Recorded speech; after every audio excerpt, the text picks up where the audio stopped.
My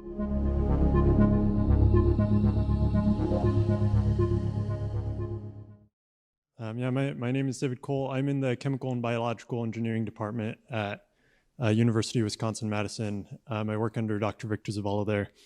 And I've worked with two other students who have developed these packages, former students, Dr. Sung-Ho Shin and Dr. Jordan Jelving, and I'll share a little more about what they've done.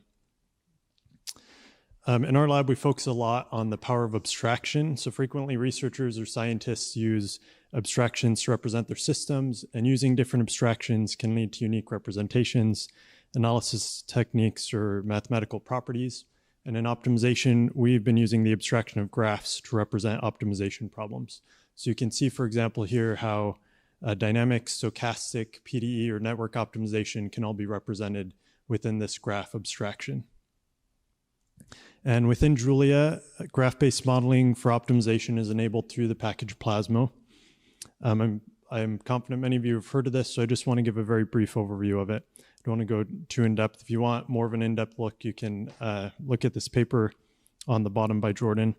Plasmo was developed by Dr. Jordan Jelving, who's a former student in our lab, and Plasmo extends JUMP and places optimization problems within the nodes and edges of an object called an optograph.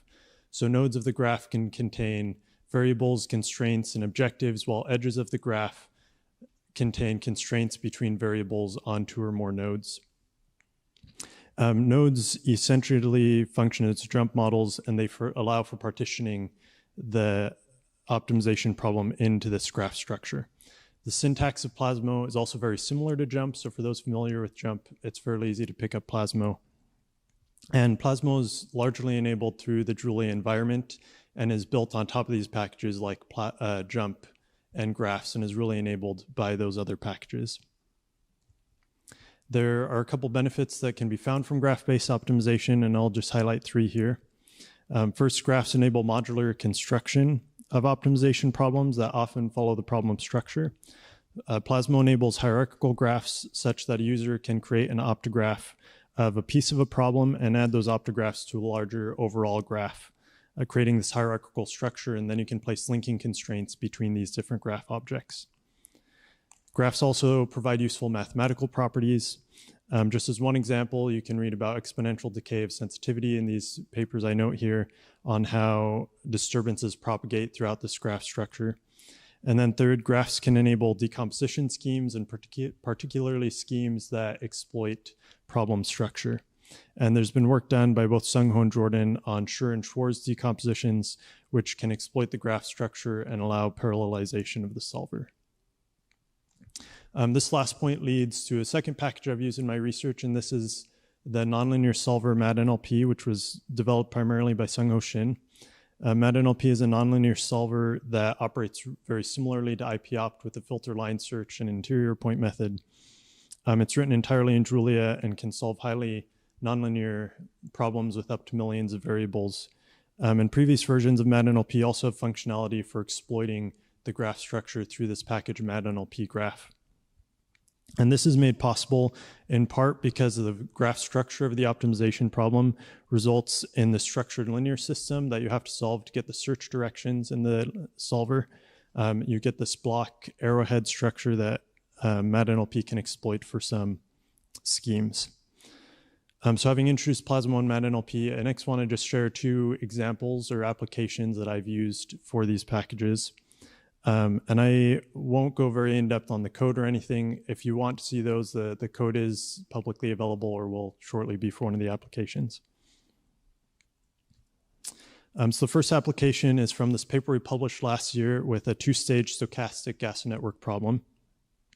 The problem simulated a 170-kilometer gas network with 11 compressors, 13 pipelines, and 25 junctions.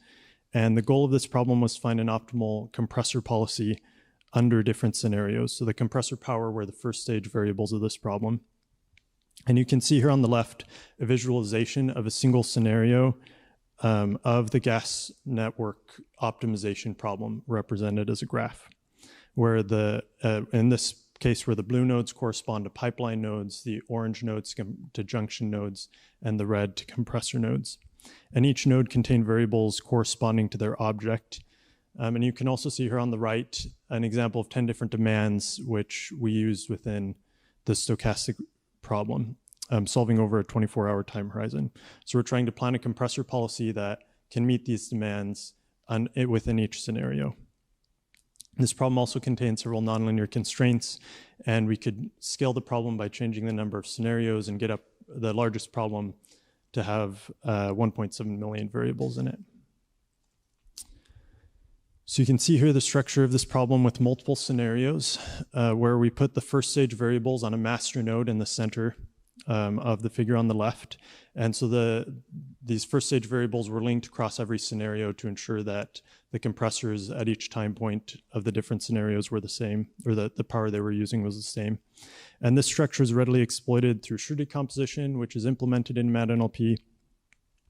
And this is in part because the number of first stage variables is much less than the number of second stage variables.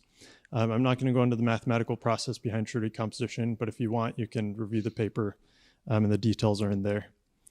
So we solved this problem within MATNLP in 4 different ways, as shown in this plot, where we took this total solver time per iteration and scaled it scaled the number of variables. So we solved using MA57 as linear solver as both a jump model and as a plasma optograph.